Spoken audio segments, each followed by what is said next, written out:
Let's recap this week's headlines from Sri Lanka. Bankrupt Sri Lanka asks citizens abroad to send home cash. 13 Lankan banks placed on rating watch negative.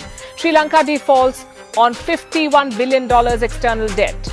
To Sri Lanka now and the desperate economic problems there. The government is planning big spending cuts, saying that it's barely enough money to pay salaries and pensions of public servants.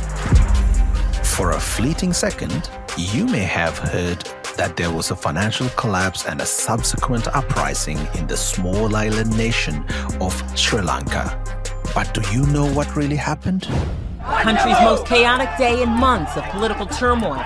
Tens of thousands of people storming the presidential palace and prime minister's home. Protesters holding President Gotabaya Rajapaksas responsible for the nation's economic meltdown, setting off acute shortages of essential items like food, fuel, medicine, and other necessities. Motorists, tuk-tuk drivers and taxi drivers queue for fuel and jostle for fuel in this queue that I hear is stretching 4 to 5 kilometers. And this is the economic reality that the new president of Sri Lanka has to fix. Over the last 2 years, the people of Sri Lanka have experienced power cuts, expanding 7, sometimes 10 hours a day, and relentless queues for gas and skyrocketing prices for everyday goods, all of which pushed the masses to publicly protest against the governing body. But what are the events and decisions that led the country to this point? Was the country's COVID fuel financial crisis long coming? The international media has had speculations on the factors that brought the nation to its knees from the pandemic. The country has run out of money and the economy is in free fall. There are shortages of food, fuel, and medicine. The currency has crashed and prices for everything are sky high. To the push to go organic farming overnight.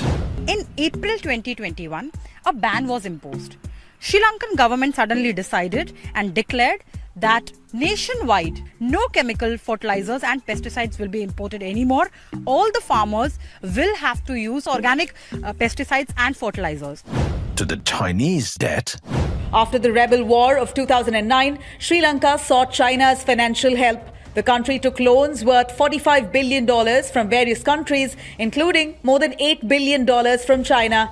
And the corruption that runs deep in a dynasty that has wielded power for 2 decades. The youngest brother, Basil, the ex-finance minister, was nicknamed Mr. 10% for allegedly taking millions in commissions from government contracts. In 2015, he was charged with stealing $530,000 from a welfare housing program.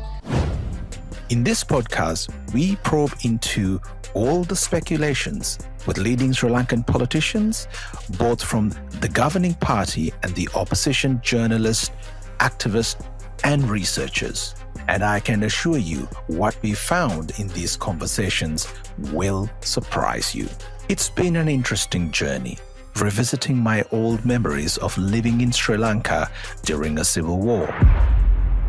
My roots are in the island, though I've traveled and lived globally for decades, and I have been curious about where the thread to the past will take me. So, join me, Desh, a storyteller and a member of the Sri Lankan diaspora, in my quest to find answers to the question, what the hell happened to Sri Lanka?